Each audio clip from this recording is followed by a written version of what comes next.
all I'm hearing is that the country's failed. Well, me, it's going to be if you carry on saying it. Do you believe in depression? They have absolutely nothing good to say about who they are, where they've come from, their culture. In fact, they're embarrassed by it. So I used to get really wound up at the fact that people claim they're anxious and they're on benefits. And I say to my sons, so you're a wise. We don't do that. As your dad said to you, we go to work. Everyone talks about the UK as a failed society. I refuse to believe that. And you can blame the government, you can blame everything else under the sun, but ultimately it falls down the fact that we're tolerating the happening in the first place. Step the up and actually make you proud of your surname. Elliot Wise. Elliot Wise. Elliot Wise. Elliot Wise. A name synonymous with ambition and controversy. From amassing wealth to challenging societal norms, his journey is anything but conventional. I hated the system, the way it looked. And even as a young kid, I was petrified of death. We're going to live here forever. I'm like, no, we're not. I was blessed that I was born in a period where the computer came around, the internet started, the phone was introduced. Not make someone the main man is when Debates sparked, opinions polarized, and a personal life thrust into the spotlight. I'll tell you a story, actually. I won't go into too many details, but very few people know the story. Some lessons need to be learned themselves. You better learn from that mistake. The question remains, visionary entrepreneur or contentious provocateur? How did he become a millionaire at 90? That's narcissistic. We got more opportunity right now than anyone before us has ever had in terms of making money and becoming successful. Now, for the first time, Elliot Wise confronts the controversies head on. Unfiltered, unapologetic. So I lost everything. The whole business went under. Are you truly happy? Before we jump into today's episode, we've noticed that 71% of people watching right now are not subscribed. If you're watching this, you're clearly enjoying it. Here's our promise to you. Hit subscribe and we'll keep raising the bar, bringing you the biggest and best guests yet. Sharper conversations, bigger guests, and unfiltered conversations that others won't dare to do. Hit subscribe now. Elliot Wise, if there was viewers watching this right now and they was here for the next 30 seconds, what's one bit of advice you'd give to your younger self? Find respect in your surname, who you are, your legacy, because if you have pride in who you are and where you've come from, you'll have accountability for those that came before you and also who you are today and the legacy you're going to leave behind. I think it's really important that we have a fundamental understanding of every single human being that fought to get to where you are today. And that in itself will fix every problem that we have on the planet right now. Okay, all right. Good statement. Good statement, fair enough. Caught me off guard with that one, mate. I was like, go straight in. At 19 years old, you become a millionaire. Mm-hmm. How does that make you feel when you look back at your life? Could I have done it any earlier? For me, I never actually took time to lift my head up above the water. And people ask me this now. And I think a prerequisite for someone that makes that kind of money at that age is someone that doesn't actually look around too much. Yeah. And so I think for me, it's a good indicator that I'm on the path that I should be on because there's a hell of a lot more that I need to be doing. However, it's only a number, it's only a metric, and there's so many other variables outside of wealth that I'd like to focus on now. I think actually I find it a little bit crude that that's the main thing that I used to hold as the thing that I accounted everything for and would judge my life on based on how much money I was earning. Was it based on how much money you was earning, or was it based on the success you was making, as in the legacy you was providing? Yeah, so for me, money's only ever been a quantifiable way of actually showing success. So like we all love entrepreneurship. Yeah, but definitely. I think true entrepreneurs actually don't give a shit too much about the money. It's just a measuring stick of how well things are going, because how else would you quantify the success? So for me, it was more, okay, is this going the right direction? It was never, the money's great, money's enough. Like, it's always going to want more, but it's more the legacy. It's more of what you're building. It's more the fact that you're actually progressing. So I realized for me, I don't know if you're the same, but I thought I was always that guy that was going to be happy when I hit a goal or a milestone. But when I actually realized that every single goalpost that I hit, every single milestone that I set that I hit, before I even got to it, I've already readjusted the post. And I suddenly realized that actually I get contentment from progression, not from finishing the race. The fulfillment is in the fact that I'm never contented. And the fulfillment comes in the fact that I'm always doing something and building something. I think the moment that stops is when driven men start to become depressed and their life starts to wane away, and actually they wonder why they're not happy, because they've achieved everything they set out to achieve, but then can't find fulfillment. They're lost, they're empty, because actually they should have been finding contentment in the fact they'll never be content, and that's how empire builders build empires. They don't get happy once they've actually built the empire. In fact, if you look at every big empire that ever lived, it all starts to crumble when they complete it. Yeah, no, that's true. I hear that. But you mentioned one part there that was about depression. Do you believe in depression for men?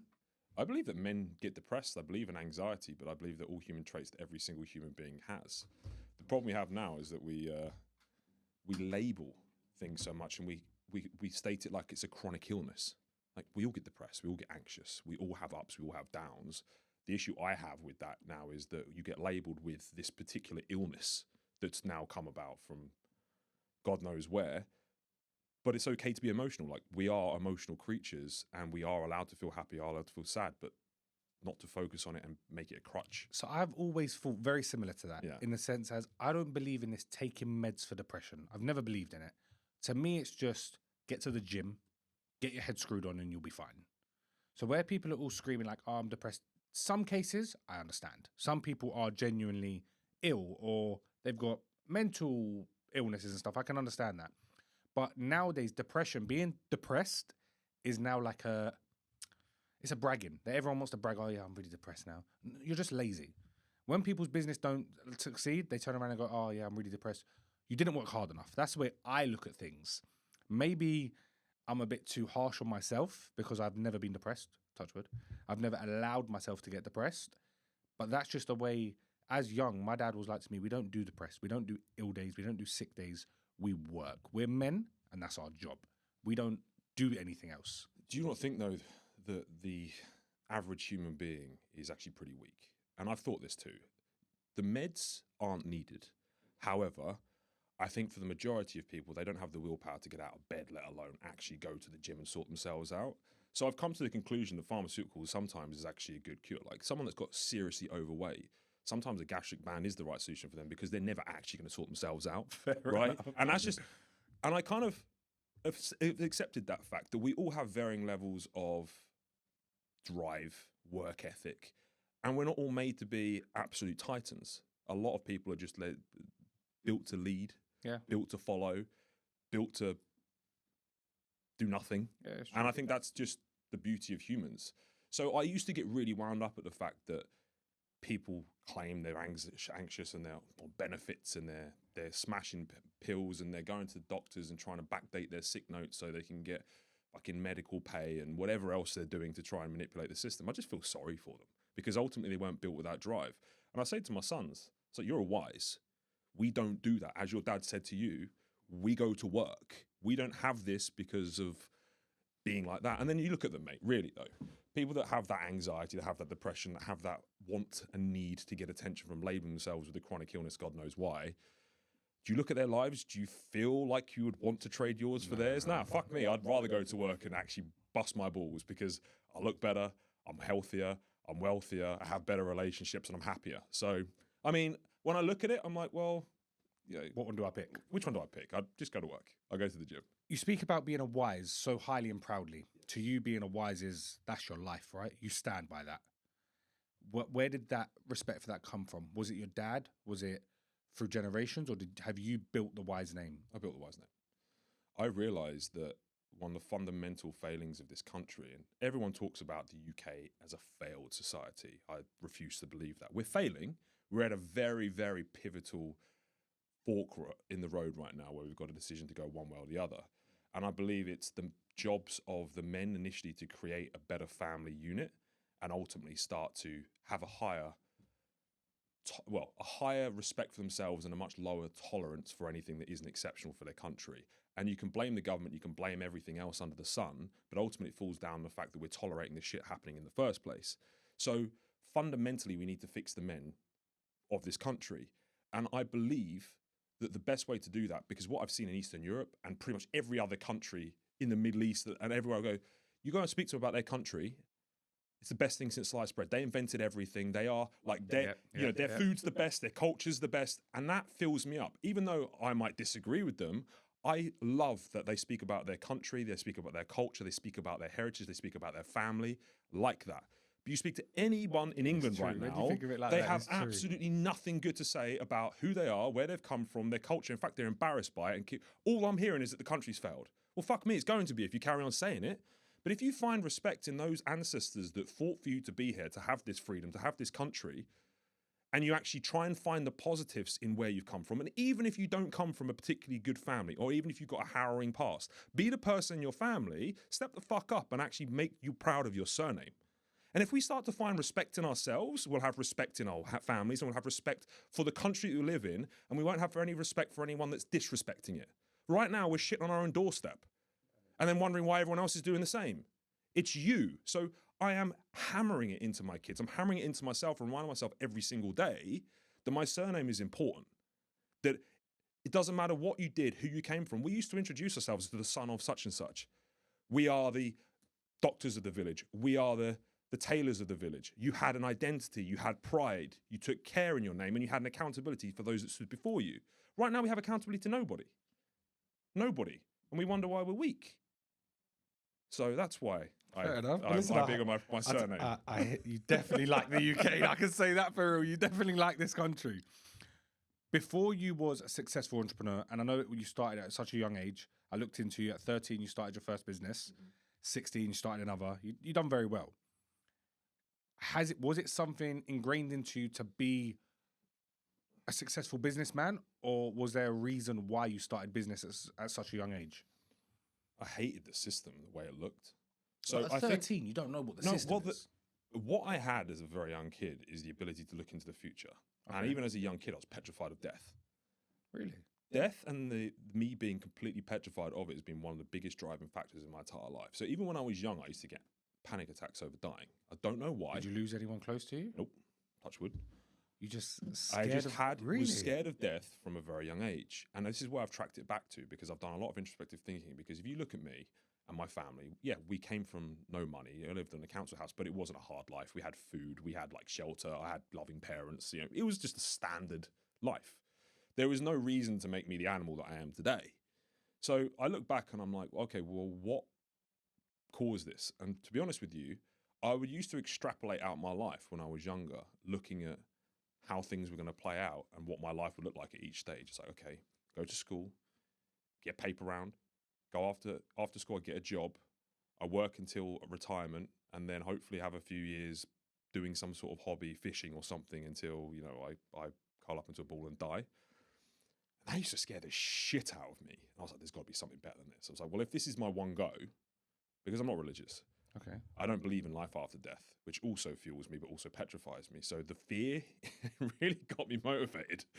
And I would extrapolate this out, and I'm like, I don't want to do this standard life. This isn't something I want. And if I get to my 8-year-old self and turn back and this is what, you know, what's laid out for me, the way I see it going, the way everything else is going, is going to happen, I'd rather not do this journey. So I thought, well, there's got to be a better way. And I was blessed. I was blessed that I was born in a period where the computer came around, the internet started, the phone was introduced, like color games came into play, right? Social media started itself with MySpace and Bebo, and I was at the front line of all those. We used to have chat rooms and Hotmail where we used to log in and chat to people. I was at the forefront of it all. I was blessed, and I was like, well, there's arbitrage here. There's got to be something that I can do, because I was a massive geek. Money. Yeah, make some money. And I was like, I can do something a bit more interesting than that paper round, that corporate job that is staring at me in the face. Even to this day, mate, when my wife says to me, we're going to live here forever, I'm like, no, we're not. Because as soon as we make like the forever home, for me, that's death. Okay. It's like that for me is like, I associate that with stopping and slowing down. So I'm like, no, we've got to keep moving. Like for me, it's like, you've got to keep moving. And that is a big part of my momentum. So that's helped me. But this is interesting. Are you religious? Yeah, I am. Yeah. So I have a lot of chats and like late night chats over a whiskey with this. And people get the same drive from knowing that there's something that they are held accountable to. So we both have the same drive, but it's coming from a different place. Definitely. And almost polar opposite, but ended up at the same point. which is nice. We're both given the same drive, but we just have different reasons for the drive. If you're living in the UK right now, you're probably feeling it. Higher taxes, rising costs, and less control over your own money. You work hard, yet every year, more of what you earn disappears before it even reaches your pockets. The truth is, most business owners in the UK are overpaying on taxes, not because they have to, but because they don't know a better way. That's where Evolve Tax comes in. They help UK business owners legally reduce their tax bills while staying fully compliant. And if you've ever considered expanding outside the UK, whether to Dubai or beyond, they can show you exactly how to do it the right way. Normally, their tax strategy consultation costs £200, but if you're listening to this right now, you get it completely free. That means a one-on-one free consultation with a tax expert who'll break down exactly where you're losing money and how much you could be saving. You don't have to keep giving more while getting less. Take back control of your finances. Book your free consultation today. Just mention the Blue Tick Show. Head over to evolvetax.co.uk and start keeping more of what you earn. Yeah. And why do you think, where's your drive come from, do you think? I'm very different to a lot of people. We don't want to Well, get we into all- that. no, we all are, I'm we all a are. very unique human. With me, I just want to make a statement. Why? I just, for me, not for my family, I haven't got family at the moment, but for me, I want me to be the head of the family and to be the main man. I don't want to be the main man in everyone's eyes. I just want to be the main man. I don't want to look like the main man. I don't want people to think he's the main man. I want to walk into the room and say, okay, Mikey's here. Even as young, whenever, like little things I do now, when I was younger, I don't come from a rich family. I don't. My dad's done very well for himself, but I was brought up with my mum. And something I do now, which is just a little part of me being the main man, is every single dinner table I'm at, I pay the bill. That's just how I've always been, because I couldn't do it when I was younger. I remember we'd all be sat there, we all be chipping in, like not me, but the parents with my mums and our brothers and sisters. So when I'm at a dinner table, whatever dinner table it is, I have to pay. Do you know what? I've thinking about this a lot recently. Do you know what makes someone the main man? Is when everyone and all the men around the table are offering to pay, but they all respectfully let the main man pay. That's like the ultimate sign of manliness, is like when the other men around the table that desperately want to pay to be the man actually allow you to pay, and they don't try and gazump you and like go and pay. Just Because like, that's the most let Mikey pay. to a man. That is the most to the man. That's the most disrespectful thing you could do. I don't know about your culture, but No, for I mine, agree. like, Yeah, definitely. You don't. definitely. If you know, when I said this to my team as well. It's like, if I say I'm paying, I'm paying. Yeah. Like, Leave me alone. it'll actually insult me if you go and pay. Yeah. No, And I that's hear that. that's the I love that. So That's one little thing I try and do to try and make myself. That's where I work out where I am in my success level. Because if I can't afford a bill, no matter where we've gone, I want to be able to take my family to any restaurant in London and not worry about a bill. That's just my goal, because I could never. When I was younger, I could never take my mum Novikov. Like, are you mad? £1,000, long day. I'd still struggle to take my mum to Novikov. But do you know what I mean? She'd flip the lid if she saw the bill, mate. That's like my mum. I took my mum to Ivy Asia once. Yeah, she was like, "What's this fancy restaurant? Why are we here?" I was like, "Chill out, man. Don't worry about Some it. glory floor. Yeah, enjoy yourself. Just have a nice time." But I think to the older generation, I don't anymore, but I used to chase the nicer things in life. And I feel like doing that, it helps you because it makes you work harder, but it makes you forget about the real life. Do you understand what I mean? Are you similar to that, or I am now. you are now? Yeah. You've stopped that. Stop chasing the finer things in life. No, I love the finer things in life, but I also understand that there's way more important things in life. I'll tell you a story, actually. I won't go into too many details, but very few people know this story. About 3 years ago, 2.5 years ago, I went through probably the hardest year of my life. And I actually ended up in a pretty bad situation with some pretty bad people. And directly wasn't my fault, but I take full accountability of the situation. And it got to the point where things could have gone really south and my family could have got involved. And I remember I was actually got to a point where I was so mentally drained. I went and stayed at my mum's house for a couple of days because I just needed to be around like security, because I am that guy in my family that you go to when everything goes wrong. Yeah. And it was the first time in my life where I didn't know what to do. And the only thing I could think of was, I don't want to speak to my mum, but I just need to be back at my mum's house for a couple of days just to try and just get that comfort and try and figure stuff out. And I was having sleepless nights. And in that moment, I thought, well, if my family's put at jeopardy, what wouldn't I give right now in my life to stop that from happening? And it wasn't even a conversation. It was, I would give my entire life, savings, wealth, myself, my own life, for my kids and my wife. And although it was probably one of the most petrifying periods of my life, it was actually the most empowering too, because I realized just how unimportant those things are when you actually fucking don't need it. And what you do need is your family and those around you. And it's harrowing and it's sad that I actually had to get to that point to see how meaningless it all is. But I'm really blessed and so happy for that experience to have had that enlightenment. But the one good thing you took from that is you learned from it. A lot of people will go through that situation and then they'll be in the exact same situation a year later, going through that same debate in their head again. You went through that, you looked at that situation and thought, okay, cool, I need to start caring more about these things in my life. Yeah, and I think that the common misconception here is people go like full on monk mode, like Buddha. It's like they sell all their possessions and it's like, well, no, you can still have the stuff. Just realize that it isn't as valuable as you thought it was. It's just a car or it's just this. It's a construct in society to make you value things that actually don't have any value so that you continue to perpetuate the system and fuel the energy of the economy in this mindless pursuit of something that ultimately you won't hold dear when push comes to shove. And that's sad. And what the trouble is though, mate, some lessons need to be learned themselves. Like you can tell some people, like for example, if you've made money and you tell someone money doesn't mean anything to you, they go, well, yeah, says the person that made money. Because only ever people with money that tell you that. But you sometimes have to learn lessons on your own. Some people, rare people will listen, but most people won't. And I let people go on their own journeys and I try not to force it on people. But I've been blessed with that enlightenment, and now it's actually allowed me to be more free, and I'm act probably more in alignment with who I am and what I want, rather than what I think that I want and what society wants for me and what I think other people want for me, which is nice. I get all that, and I think everything comes down to if you learnt your lesson, and you did. That's all that matters. You learnt your lesson. Well, it's a belief system, right? So you can look at life as life's happening to you or life's happening for you. And a belief system that served me really well is that I always look at a lesson and opportunity in everything good or bad that happens in my life, because that's the best way to approach it, because it's not going to change the situation. The only thing you can change is what you do moving forward. Yeah, definitely. It's harder said than done when you get absolutely slapped in the face and kicked in the nuts and you're trying to find the lesson in that at the time. Time always heals everything, providing you're blessed enough to have the time. And you get the chance to recover, because some people make these mistakes and don't come back from it. Like literally, they might die. They might if you've been blessed enough to actually be able to move forward and have been given the opportunity to learn from that mistake, then motherfucker, you better learn from that mistake. Otherwise you're a moron. And ultimately you deserve for it to happen to you again. Yeah, no, I hear that. A lot of people don't. Well, they're silly. They're stupid. Being a millionaire at 19, the reason I keep going back to that is because it's very motivational for the youth watching this video here today.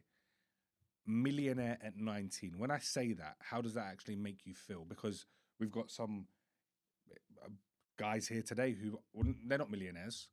They look at you and think, okay, how did he become a millionaire at 19? How did you do it? One, it was the work ethic, right? But you can work extremely hard and not work smart. If working hard was the prerequisite for making a lot of money, then most people that on the globe would be multimillionaires, because people go to work and work fucking hard. Like they dig holes, they do really laborious shit, and they will go to work 7 days a week. And you look at third world countries and developing countries, some of the guys and girls there work way harder than I've ever worked, but that didn't equate to them being a millionaire. So really what it comes down to is spotting and jumping on the right vehicle at the right time. So one thing that I've noticed is a lot of entrepreneurs will tell you that everything that they did was their own doing. That's narcissistic, right? Yes, they are talented at business because they had the ability and foresight to maybe spot an opportunity, to maybe find arbitrage in something, to maybe figure something out in strategy. But quite often it's when you're born and how you're born. We have been born and blessed into, like I said, this window in history where we had all of these technologies bestowed upon us and we were the first people to use them to innovate. We got more opportunity right now than anyone before us has ever had in terms of making money and becoming successful. Imagine if you were going back 500 years ago and you lived in the 16th century in a Tudor cottage and you all lived in a room and you made a little bit of money from selling your crops to the king of wherever you were, right? You had no opportunity, no money. Everything was an asset-based economy, so you actually had to have money or be connected to actually get out. I see 13-year-old kids that will set up a dropshipping store from their bedrooms in their mum's basement and create 50K a month businesses just from all this live stuff that we're on live right now. But this shit's boggling. I work with clients now that are pulling in $3 million a year by going live, having battles with people on TikTok. And you are now, if you can do that right now, because this is going to shift. And I realize it. So back when I was 13, I started building websites. So this is how I made my money initially. And by the way, I wasn't a multimillionaire at 13. I just saw that these websites came out. There was AOL dial-up. It was horrendous internet, but websites started cropping up, and we had Ask Jeeves, we had there was a Yahoo search engine, and Google was one of the 3 search engines that everyone was using. It wasn't even the big one back then.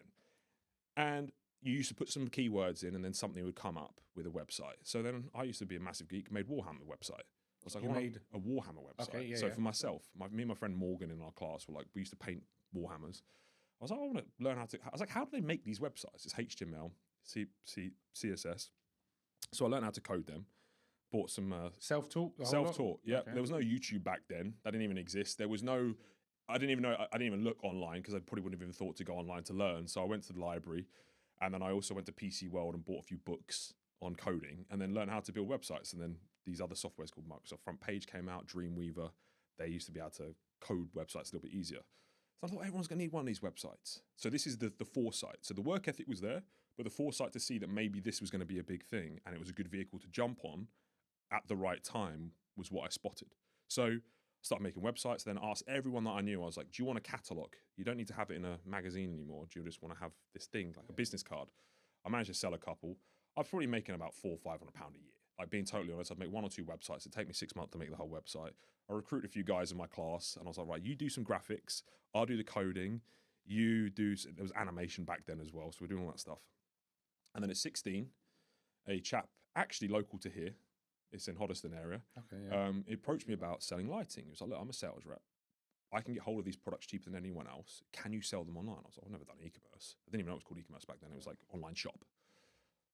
I'll figure it out. So then I found this open source. Open source basically means you can go in and change the code. Like Shopify now, you can't actually change the core code. You just download, you add plugins on.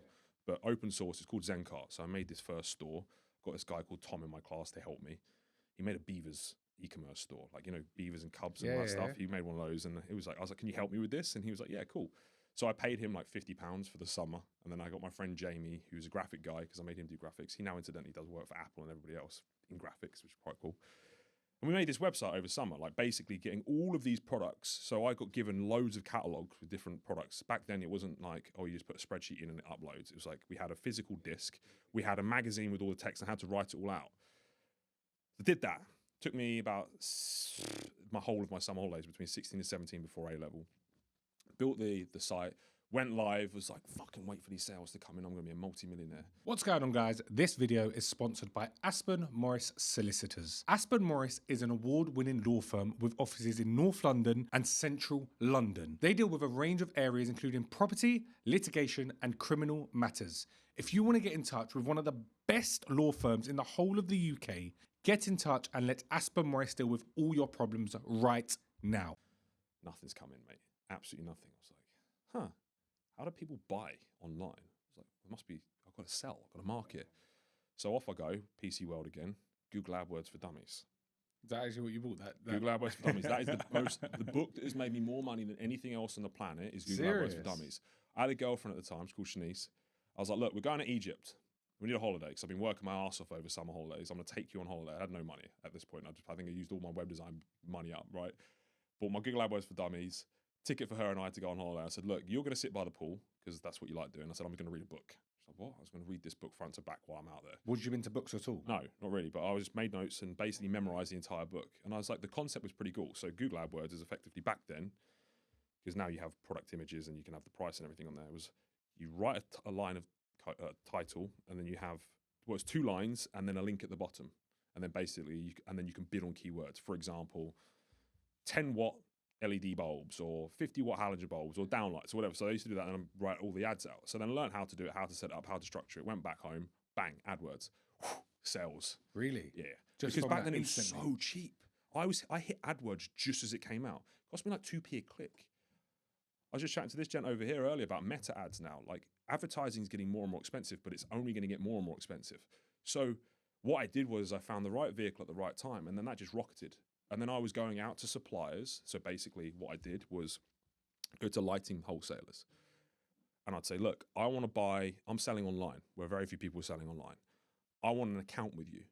And this is me at like 17, 18, going up to people going, right, I want 60K account, 50K account, which basically means you say, I get a credit account. I have no background, no record. I want 60K because I'm already doing these numbers. And I want a 90-day payment terms. So I get all the stock up front, like 50 grand's worth, and I pay after 90 days. So Great thing about sold it, e-commerce use is their cash money. flow, mate. By the way, I end up sinking the company, the cash flow issue, but you get all the money in, and then you only have to pay after 90 days. So you've got 90-day credit. So then if you go then what I just go and do is negotiate bigger and bigger credit accounts with different people. So all of a sudden I've got 500-600 grand's worth of stock I don't even have to pay for another 90 days. And I've just got to sell the stock. And if not, it's like no sale or return. So I'd also organise that in the contract that if I can't sell it, I'll give it back to you. I had no risk. Yeah. No risk. It's a win-win. And that thing just went bang. And then I realised that there was no drop shipping back then. I was sending it all out. So I ended up having 2 warehouses local to here, actually. Got sales staff in, got more marketing staff At in. 17 years old. Yeah. So I was at college. I had the first iPhone. I had my Audi TT back then. It was like, thought I was the boss. I'd be in the cafeteria at lunchtime, mate, just like with I think it was Apple 2G. It was the first one that ever came out. And I had a business contract. So everything was on my business, all expensed. I was just like, with my laptop in there. Yeah, thought I was Billy Bollocks. How many staff did you have working for you at 17? I think I had 8. So we had 3 girls up in the office and we had 4 packing and 1 helping me. So that was a lot. It was good. It was good. You was the boss. I was the boss. Well, I felt like I was the boss. And at 19 years old, you turn over £1 million? Or No, we were going well over that. So we were doing about 3.5 million a year, I think, when I was that age. Why'd the company stop? Well, incidentally, that grew. So I was having massive issues with wholesalers in the UK because they would put the prices up. They were having issues with stock because obviously they're bringing it in from China. They're just a glorified warehouse. They're a middleman. And they get good purchasing prices because they had the capital to be able to get out the business and maybe had 5 million in stock. They had the relationships with China. This was before Alibaba was a thing. So I went to my business partner at the time and was like, I'm going to China. He was like, what? He was like, no, I'm going to China. I was like, yeah, I was like 21. He was like, what do you mean you're going to China? I was like, I want to go Shenzhen. This is where all the factories are. I said, this is the future, Mark. He was like, okay. So I want to go out and negotiate prices better than the ones we get in the UK and we'll handle the stock. He went, okay. So I booked a one-way ticket out to Shenzhen. So actually what I did was first is I found a friend of mine, Charlie, his dad was in Australia. They were basically shipping food to Costco Australia. Okay. But From they would China. get it from China. So I said, can you get me a referral? Because you have to go to the China embassy in London to get like a 30-day. So basically you get, I got a 90-day visa, which you could then extend when you were there. So I went down there and I had to get a referral letter from his company to basically let me go out. And then I booked my ticket. Turned up in Shenzhen, had nowhere to stay, didn't even know what hotel I was getting. So I managed to find a hotel when I got there because it was like nothing was online back then. You couldn't go to Airbnb and find yourself a fucking hotel. I went roughly to where I was going, found a hotel and realised that nobody spoke any English. I was absolutely up shit creek without a paddle. So then what I did is I got people searching, and I was searching online and people at home searching online trying to find me a translator. Oh, you I actually couldn't tried to get by, hire a translator? I couldn't get by. Mate, no one spoke any English. Zero. Zero. Not even like... Zero. Like, it was bad back then. Either that or they're being racist, didn't want to talk to me. So like, no one spoke to me in English. I was like, they always call me Guelo, which is like white devil. Like, it was really bad. Yeah. Oh, I was in this area, mate. It's not a tourist spot. Like, you go to Beijing or Shanghai or something. I was in Shenzhen. You was in a factory. Southeast China's where all the manufacturing is. It's called the Guangdong province. So I was like, well, okay. Then I managed to find a translator. And he helped me find an apartment. But they were like, we don't do short-term apartment leases, especially not to someone outside the country. It's high risk. I was like, I'll pay 12 months up front then, because I don't know how long I'm going to be here for. So I managed to pay this guy 12 months up front. He took me to the apartment, this guy. He owned the apartment building. Gobbed in my toilet, lit up a fag, and then threw that in the sink and then left. I was like, well, this is charming. This is a good start to my entrepreneurial journey in China. Thanks for welcoming me. At that point, I felt pretty homesick. But it was... So then I realised as well, I was like, I'm not going to get by without having some level of Mandarin. Like, speaking it. So I downloaded, I think it was Rosetta Stone on my laptop, because back then you didn't have the YouTube to go and learn from. And I lived in this big complex, I'm going off on here, but where basically they built all these mega complexes where there was multi-story apartment blocks, and then in the middle you had malls, gyms. That is basically, you could live in this like hub. And then everyone used, then everyone used to ship out to go and manufacture outside of these areas. So they're just like living hubs. So there was a supermarket on the bottom floor. So what I used to do every day is I'd get my Rosetta Stone up and I'd do like 3 or 4 hours of Mandarin, and I would jump in the elevator and I'd go straight down to the bottom, and I would practice on the checkout stuff. You're like, Ching Da Chen, Niao Dai Zama. And it's like, they'll literally be like, so then eventually they would get it, because it's tonal. There's 4 tones in Mandarin. Really? Yeah. So you can say the same thing, Nali and Nali. They're like 2 different words. Seriously? Yeah. It's hard. Like, if as an English person trying to learn Mandarin, it's very hard. Like, I'm good with languages as well, and I really struggled. So I had to go and practice it to actually get to a point where I could go out in cabs. I could order stuff in hotels. So now you can speak Mandarin? Tiny little bit. Like, it was this was back when I was 21. I haven't done it since I've left. So back then you had enough? I had basic conversational Chinese or Mandarin so that I could get by, order things, people could understand me, I could piece things together. It wasn't like full-on conversational standard, but it was enough to... You could at least say please and thank you. I could actually leave the apartment having anxiety attacks. Like, it was... Fair enough. So then I ended up finding the factories. Cut long story short, we ended up increasing our margins by about 3x. Put my first big order in, started shipping it in, and that just went even more ballistic. So then I was actually selling back to wholesalers in the UK and also selling retail. So why did the company flop? Business partner fucked me over. So I say he fucked me over, I allowed him to fuck me over. So I was much younger than him, about 12, 13 years difference, I think it was. I was very naive in business, didn't have contracts. I was letting him handle all the banking. I wasn't even looking at the accounts. I was just handing front end, and I'm going, right, we're fucking killing it, mate. Sales are going through the roof.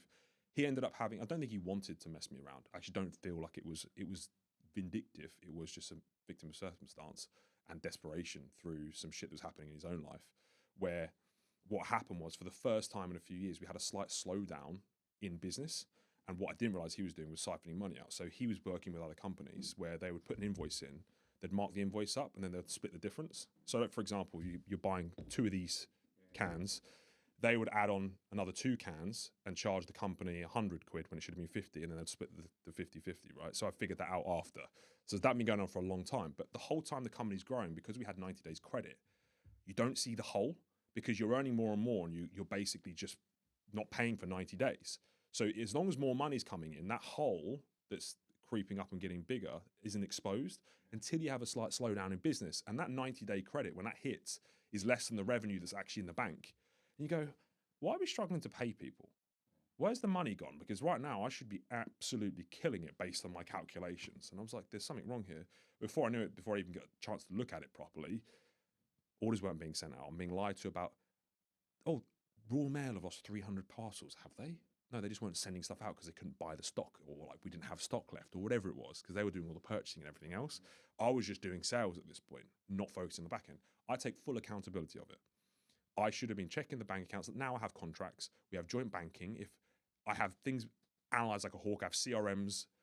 So it cost me a fortune because I lost everything. The whole business went under. I had a 4-bedroom detached house at the time. I had Bentley and a Range Rover. So I still kept those, but what I did was I rented out all the rooms in the house, moved back in with my mum, made sure I just kept my head above water and rebuilt. Started a marketing agency. And that moment in your life where you lost everything, you had 2 choices. You either get depressed and sit at your mum's house for the rest of your life and just think, yeah, you know what? Should have done that. And then think, you know what? I messed up. Or you take it as a learning curve and say, okay, cool, I need to level up. I need to make sure this never happens again. You obviously chose choice 2. Well, look, I was in my early 20s. I remember it happened. I'll be totally honest with you. I went out in the garden and cried. I was just like, didn't know what to do with myself because... How did you and him fall out?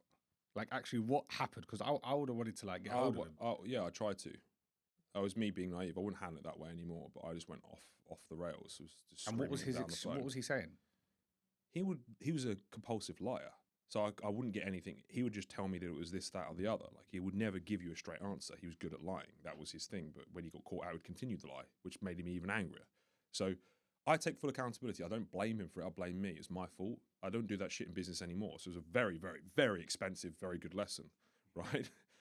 And I'm so blessed it happened to me when I didn't have kids. I didn't have a wife. I could move back in with my mum and have no consequences, and she can carry on doing my laundry and helping me out with life. And actually, it was actually quite pleasant for that period, you know. So I remember though thinking though, fuck, I'm still very young. And do you know what the biggest worry is? When you first make money, the question that's in the back of your mind is, was it a fluke? Did I get lucky? Did I find a vehicle that's not going to turn up again? Did I flag down the right one, jump on it, and I can't repeat it?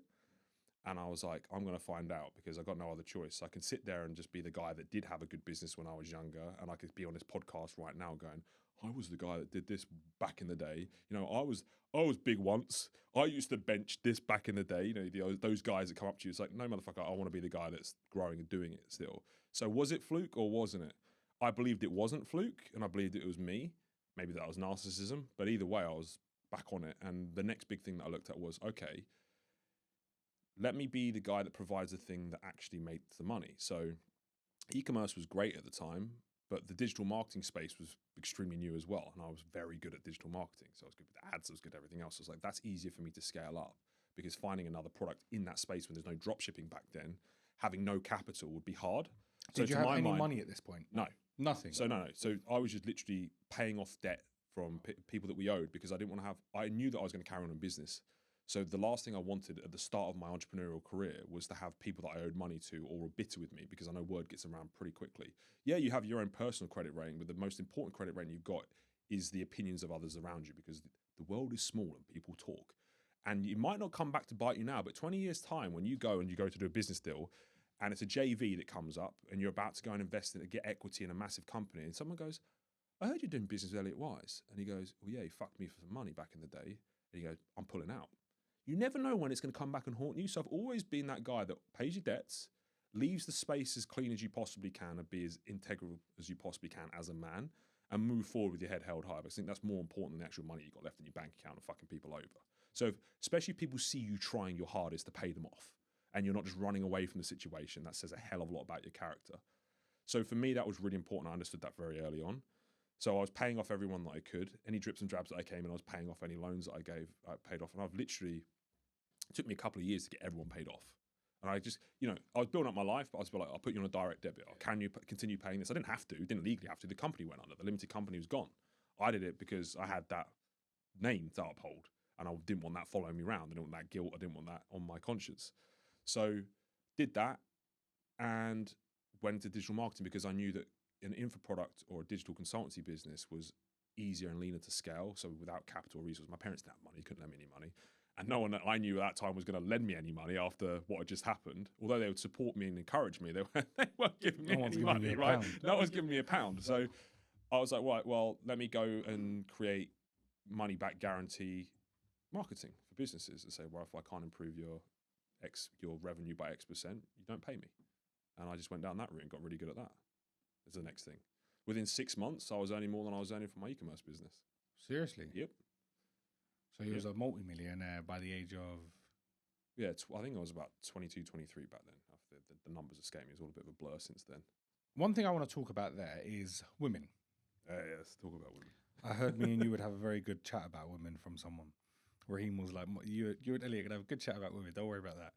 Women, being 22 years old and having X amount of millions in the bank, it's very easy for you to dive down that route of women. Did you? Yes. Okay. I've been that red pill guy. Okay. Tried that life. So... Do you like that life? It's fun. I'm not going to sit here and tell you that's not fun. Is it fulfilling and actually making me happy long term? No. I never had any long term satisfaction out of trying to be a playboy or having fleeting experiences with women. Building a really good relationship with the women has actually been probably the most fulfilling thing that I've ever done, and actually giving me more stability and mental courage to go out and do what I need to do than any other relationship that I've ever formed. I always felt extremely lonely when I was around multiple women. I've had women, 3 or 4 coming around my house in the same day. One would come, one would leave, one would come, one would leave. And if anything, I just felt more empty. I had a lot of anxiety that they would turn up at the same time as well. That didn't help. And I felt like I was constantly playing a game, and it was so distracting on the mission that was at hand. And I ended up really liking some of them, like one at a time, that I wanted something more with, but felt like because of the situation I was in, or was trying to act a certain way in front of my peers, that I couldn't be that guy. But ultimately, that's what I was craving. I realized actually what it was is that as a man that is that driven, and we have so much energy, testosterone, and vigor in our hearts and our other things. Sometimes just having feminine energy was all that I craved. I just needed feminine energy around me because I found that was where I had peace. The female, they could be in a room and not say anything, and I found that it was just a very calming experience. Like listening to classical music at night or listening to the rain falling on a roof. That might sound soppy, but it really helped me just calm down because I was always so highly strung and I could never sleep, and it was noisy in my brain.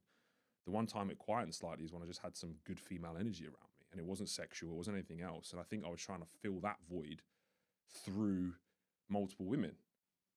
And then I realized that actually what I need is just one really strong, solid woman that I can then enable me to go focus on building an empire rather than focusing on women. Because you and I both know that speaking and dealing with multiple women that like to play games is probably the most draining full-time or multiple full-time job that you can possibly do. And it leaves very little mental capacity and bandwidth to actually focus on that empire that's needing to be built. I agree with that 100%. But my question to you is, how do you find a good woman? So you've been with plenty of women in your life, right? And you said three in one day, X, Y, Z. How do you say, okay, this woman's good, I want just her? Because my issue is I can have hundreds of women in my life. How do you work out that one's good? What do you look for? Do you know where you're going in your life? Do I know where I'm going? Do you know what you want from life? Yeah, Do you know where you want to end up? How thoroughly and how focused is that knowing? Pretty good. Okay, so figure out in your mind what women it would take to be alongside you for that journey and all the attributes that she would need to be to help you facilitate that massive goal that you've got that should be extremely clear in your mind. And if you don't know that yet, that's the first thing you need to do, because you will not find a good woman, because good woman is subjective. It's different for every man. A good woman each man is completely different. But what most men don't actually understand is what the fuck they want from life, so they can't actually create the criteria needed to actually figure out what a good woman is. So therefore, what the fuck are you looking for? Because you haven't got the criteria yet. So figure out who you are, what you want to an extremely finite, granular degree, and then figure out what women you need in your life. Be selfish about it to help you facilitate that, then make the most ridiculously high criteria that she has to tick to then become that. And if you can't find a woman of that caliber at that point, become a better man. And that's the simple solution. And no one said that before. No one said it. The problem is men don't know what they want. They don't know who they want to be. So how can you make a strategy about the woman that you need with you? Do you not feel like the younger generation, women and men to be fair, I feel like the younger generation, men are becoming women and women are becoming men. Yes. And I feel like it's, even for a man, one thing about women that I will talk about is when you've got women doing websites, making hundreds of thousands of pounds a month doing what they're doing, it's very hard for a man to be in his alpha role when a woman is making 10 times what he's making doing what she's doing. And I understand he shouldn't associate himself with a woman like that. I agree with all of that. But everyone's doing it nowadays. Every female, we all know, you go somewhere, you click a little link tree, and there's a little icon there. How does it, for a man to be making that kind of money, he's either got to be a multimillionaire or he's got to be doing something dodgy. So what are men meant to do when he's got these women that are doing this, and their expectations now are, we want footballers and rappers. We don't want these little broke boys no more. We want guys who are making multi-million pounds a year. Are you saying just become richer? That's one element of it. But also what people fail to understand is that women, no matter how rich they are, still want a man that can lead. And although these people, this is where you said men are becoming women and women are becoming men. That's because of the narrative and the feminist movement that's come out of nowhere. And this whole notion of toxic masculinity and male masculine guilt that's associated with any man that tries to be a leader or at least show themselves to be an alpha male. Whereas, to be totally honest with you, I've always found, my wife's going to love this, I've always found I've been most attracted to women that are quite authoritative in their own domains. So women that worked in banks, women that were extremely driven, entrepreneurial, because for me, to be able to lead a woman of that caliber was always quite a turn on for me.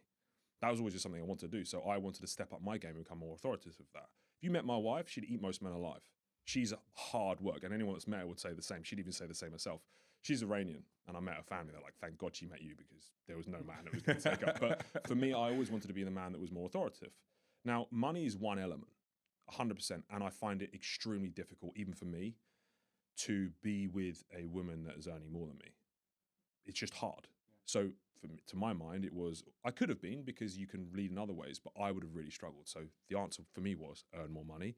There is also 4 billion other women out there that aren't earning tremendous amounts of money. So you can earn more money than most of them. But most importantly, you need to be a leader, and you need to be a man that knows what he wants and where he's going. Confidence is the most seductive trait of all. And you'll find that any woman will become more feminine around a guy that's confident. That is the most important thing. That she can feel secure in his presence, that he has her back.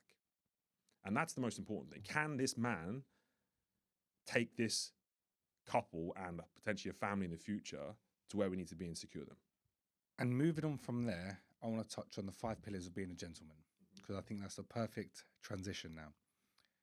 Being this man that a woman wants, being this wealthy guy and all of that. I've read up, you have the 5 pillars of being a gentleman. What are the 5 pillars? So to give some backstory on that quickly, one thing that I do well, and I think men should do more of, is introspectively figure out where they are in life and why they're there. What's gone well, what's gone wrong, and analyze both. How do I do more of the stuff that's gone well and do less of the stuff that's gone bad? And for me, I realized that predicating your entire life on just wealth creation is nonsense. And ultimately, that really struck home when I had kids, because I realized that my family needed cash, they needed wealth, but they also needed a father, not just a cash machine. No matter how much I felt that and argued that that was what they needed. And the 5 pillars that I've realized that fundamentally make someone more complete and more balanced and more happy in life is mindset. That's your belief systems. More importantly, like how you approach situations. Like you say, you've got 2 forks in the road. Which one do you take? Do you go and cry to mummy, or do you actually get to work? Yeah. Personal image, how you look. What does your physique look like? How do you dress? How do you hold yourself? Actually, physically, how do you look? That's not health. I'm just talking about your actual appearance. When you look in the mirror, if you wake up in the morning and you're out of shape, you're a fat pile of fluff. It doesn't matter how much money you got, you're not going to be happy with the situation. I don't care who you are. It sweetens everything. To look good is to feel good. So personal image is important. It's also showing a sign of respect to others, that you take care of yourself. And you will make more money. People will be more inclined to speak to you and deal with you, and will treat you in a completely different manner if you take pride in your appearance. The other pillar is health. Intuitively, you're more energized. You're going to live longer. You're going to be happier. You're going to be able to go on podcasts like this and talk for hours and actually want to get up and kill life, because you've got that health inside of you. You've got that energy. Take a 90-year-old man that's on his last legs. He would love to do it, but he's not healthy enough to do it, right? Health is hugely important. Relationships. The relationship, not just with your partner, but with yourself, with your parents, with your colleagues, with your friends, the network that you've got around you. I would say out of all of them is probably the most important pillar, because if you have great networks and great relationships and a great partner, they will help you in all other elements and hold you accountable. And actually, that cliche saying of you're the sum of the 5 people you hang around is very true. And the last is wealth. People misconstrue the fact that I talk about a lot of things outside of wealth. I love money. It does buy me a good life. More importantly, it gives me the tools to actually fuel the other 4 pillars. Without money, we're useless. It's a tool in society. It's nothing more than a tool, though. So I work very closely with a lot of very lost, wealthy men that have gone down what I class as the red pill lifestyle, which is sacrificing mindset, personal image, health, and relationships for more money. We get into making money to actually get better mindset, to get better personal image, to get better health, to get better relationships. But then what happens is we get so addicted to the money, we become a slave to it. We end up sacrificing all of those things for more wealth. And then we predicate our successes on, did we make more money than we did last month? That's our quantifiable metric of success. Well, that's so dangerous. And ultimately we get down this vicious cycle, and then we burn all of those things, our health. So I work with guys that are in their 50s, multi-millionaires, 9-figure guys that have gone, fucked up my relationships, my kids don't talk to me, I'm on my 5th wife, I've got health problems, I don't go to the gym anymore, I've got man boobs. What did I do wrong? I'm like, well, you didn't focus on the other 4 pillars. You should. And then they blame money. This is the irony. They blame money. I said, mate, it's not the fucking money that's the problem. It's the way you're using it. I said, you've got a completely warped perception of what money is and how it should be used. It's a tool. It doesn't do anything. You can solve world hunger with it, or you can build nuclear warheads and blow people up. You use it as you see fit. A spade doesn't do anything. You could dig a hole with a spade and do something good with it, or you could bash someone over the head with it. It's a spade. It's a tool. Money's no different. And if you use it to fuel the good things in your life, you'll make more money in a more positive way. So it's like you're a victim again. It's not the money's fault, but that's because you went down the red pill path. So make all of those 5 pillars a priority. And when you get to the end of every month, if that's where you like to kind of see where things are going, don't go, oh, fuck, it was, and someone goes, oh, it was a bad month. You know, was it a good or a bad month? Well, it was a bad month because I didn't earn more than last month. Well, what was the relationship like with your wife, your girlfriend? How's your health holding up? How's your personal image? Are you feeling happy? Is your mindset good? Well, base how you're progressing on all variables.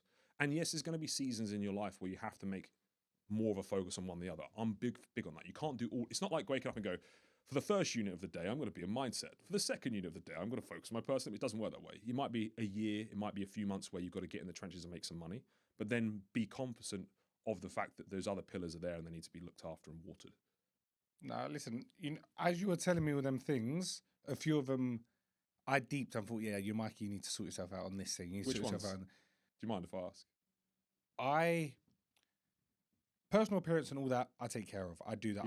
You're into... You're a handsome chap. Not now, I've been fasting. I look like shit right now. I'm into gym, looking good, feeling good. I wake up in the morning. When I look in the mirror, it makes me happy.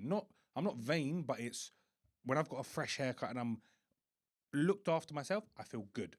I'll give you a quick, go back to this because it's really important, but the reason we feel good when we look in the mirror is because the way we look in our physique is a measure of our emotional control, because the way we look is what we do when others aren't watching.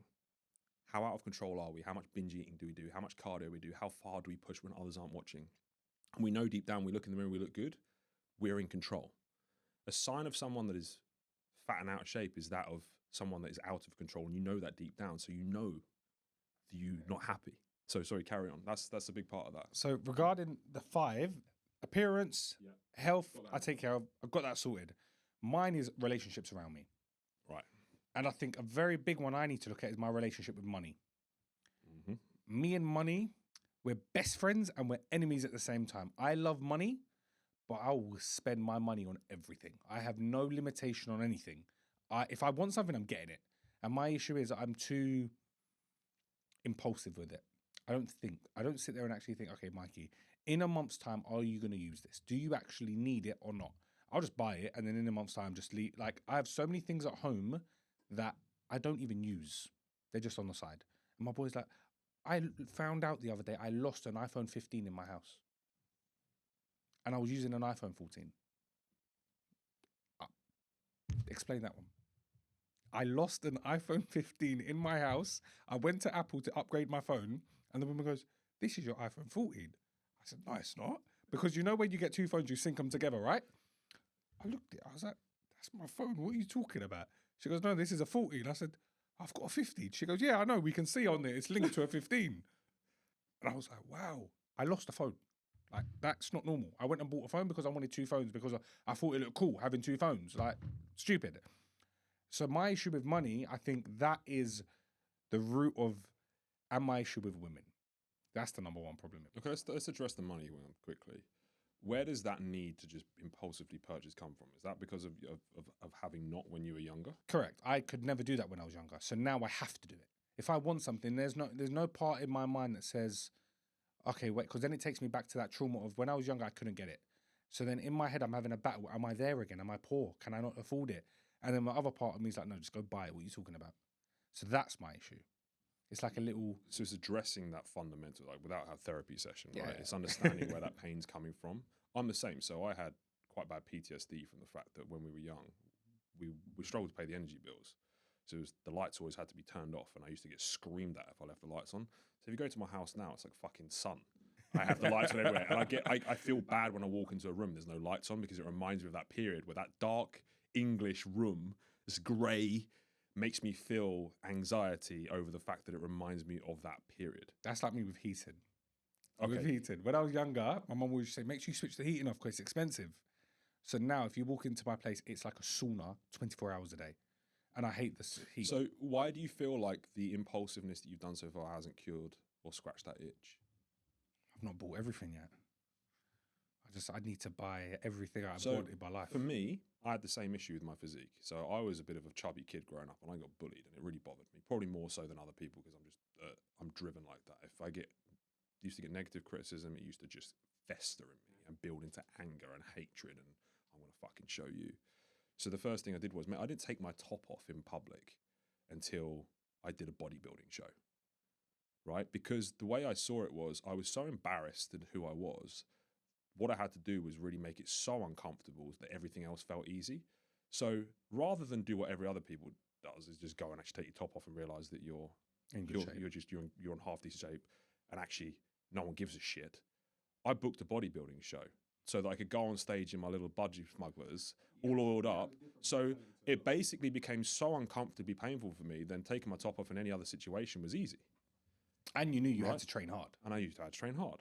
So my advice to you might be, go and make it fucking so uncomfortable. Just spend a shitload of money. Spend so much money that you don't want to do it ever again. And realize that you can, but actually what you've done is not made it painful enough from the consequences of doing it. Losing the iPhone 15 wasn't enough. Go buy something more expensive. Really fucking feel how it feels. And you'll be like, I ain't doing that again. I think that might be the way to do it, and actually anchor the value. But then it's little things. If I'm out for dinner. But you wouldn't do it anymore because you'd learn to respect the money again. And also, who the fuck am I proving this to? Because last time I did that, no one gave a shit. They were just like, well, you're an idiot. And then you realize yourself that actually, because you haven't solved that pain. You've still got something to prove. It's that ego, that narcissism that's inside of you. And I have it still to this day, but you suppress it. And the way I conquered it was going to the absolute extreme. And then you realize, I've got nothing to prove anymore. Actually, I don't need to do this anymore. And then you're comfortable in who I am and moving forward. So you might have to do it.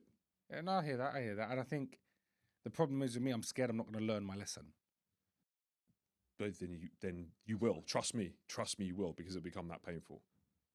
You haven't had the pain associated with it. It's the same way with, like, I learned this actually from my friend when he was younger. My dad's best friend, Jay, and I had his son, Jake, was my best friend. And I remember he was young. I think he was about 11. He decided to smoke a cigarette. His dad caught him. So what he did was, he went and bought him a massive cigar, put him in a cupboard under the stairs and said, you're not coming out until you smoke the whole thing. You like smoking? Mate, he made him smoke the whole thing. He was so sick, he never smoked a cigarette ever again. But what he did was, this is a very extreme method, but for you, it might be the cure. At the very least, you can have a load of nice stuff at the end of the spending spree, worst case, and a nice big bank balance, but you haven't felt the pain. You haven't got rid of that pain.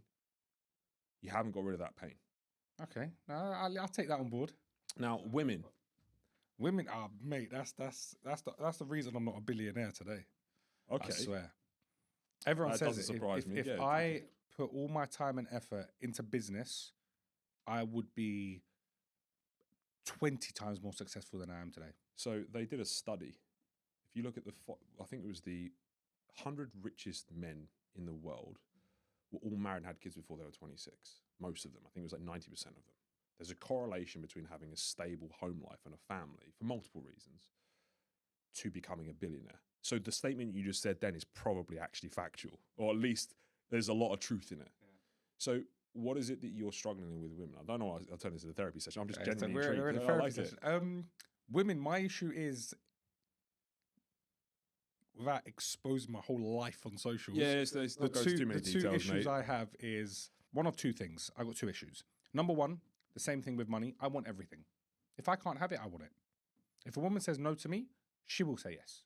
I will be the best man I have to be. I will do everything in my power to make her say yes.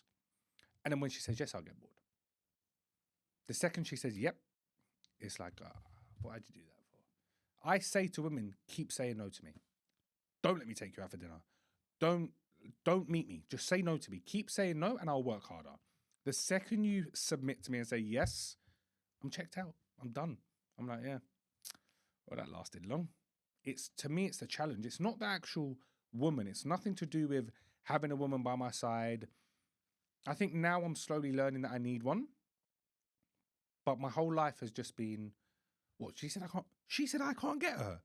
I guarantee you're picking the wrong type of women, because we as men all like to have that chase and not feel like we've just got it easy and controlled. I thought that was the case. I went out with girls that would cook for me, do everything for me, and I got bored so fast. You know, they had that parents' money. It was an easy life. They would literally, I could do no wrong. I probably could have cheated on them, not that I ever would, and they still would have taken me back 100 times. Have you ever cheated? No, never. Okay. They would have. I could have done no wrong, but I lost interest so fast. And what I realized was because when they were with me, they weren't challenging me. So what you need from a woman is, yes, they're hard to forget, but once they've got them, and you've got them, they challenge you, they push you, they make you work. They see your potential and make you realize that you're not hitting it. And there's actually a woman, like for me, a story for you. This is when I knew I was going to marry my wife.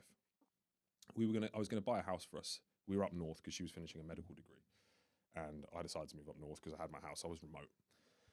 And she was watching Game of Thrones on a Saturday downstairs, and I had been absolutely working my nuts off the last 2 or 3 weeks. Because my finance guy was like, Elliot, you need to get another 6 figures together for the deposit for this house, because it was a big deposit. It's like, you don't have enough cash, the bank's not going to pass you for this mortgage. He's like, it's a big mortgage. Make some money. He's like, you need to make some fucking money quickly. I was like, I don't know. I've got the money that I'm coming in from a cash flow perspective, because this is when I was doing marketing stuff. I was like, I'm going to have to win some serious clients and pull some shit out of the bag that I don't even know what I'm going to do. But you got 3 weeks to do it.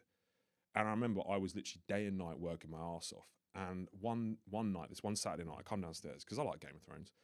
I mooch downstairs. It's about 10 o'clock, and she's sitting there watching Game of Thrones. She had a laptop because she was studying as well for her medical degree. She went, Elliot, what are you doing? I was like, hold on, I'm fucking exhausted. I was like, I just need to just chill out for a second. She went, it's about a week left. You got to get that money. She said, have you got the money yet? I went, who are you talking to? She went, you need to go and work. She's like, you can't be watching TV. She's like, you've got no time. And I was like, I remember saying, I'm not proud of this. I was like, how fucking dare you say that to me? I was like, I've been working my ass off. She went, Elliot, she like put her hand on me and went, if I could help you right now, I would. I said, obviously, I'm doing my medical degree. And I said, once I finish my medical degree, I'll do everything in my power to support you and help you. But right now, you're the only one out of the two of us that can get this done. And it's for the rest of our lives. So she said, I'm going to push you and make sure that you go up and do the work. Otherwise, we won't get the house. Yeah.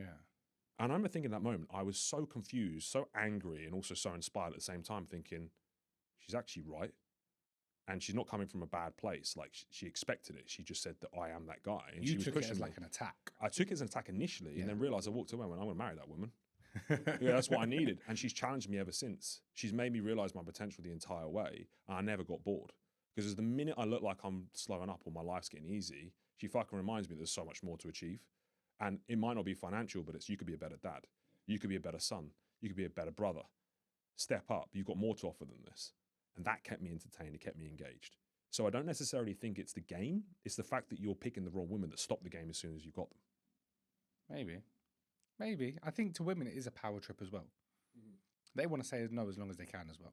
To them, it's sort of, he thinks he can get every girl. Let me make sure he can't get me. But women talk, let's forget about that. We could sit here and discuss women all day long. I want to slowly start wrapping up. And there's one question I want to ask you. I tried my best to research you yesterday. I was up. I've got here notes on all about you. And there's one thing I could not find. Your net worth. My net worth? Yeah. I was looking. I was diving all over. I even asked ChatGPT. I was like, this one knows everything. Let me ask that. No. How would you define net worth? If you was to sell everything today, and I'm talking about just value and money, because I know you're going to turn around and say, my net worth is my family, it's my life. It's No. I'm not. From a financial perspective, the reason I say that is just because... based on value and money. If you was to sell all your assets, all your businesses, what would you say you're worth? Okay, I'll give a caveat here as well, because the businesses are only worth what someone was willing to pay for them. So if I went to a JV company, I haven't done this with a lot of my companies. So I work with JV companies, I buy and sell companies as well. To get a valuation on a company, they would look at multiple factors. It could change the multiplier from a 6x to a 12x, depending on. So it would change. If a company was worth 75 million or 25 million, obviously it would change your valuation. If I was to take a ballpark figure, I actually don't, I should probably know this, but to be fair, it's not that relevant to me. It would be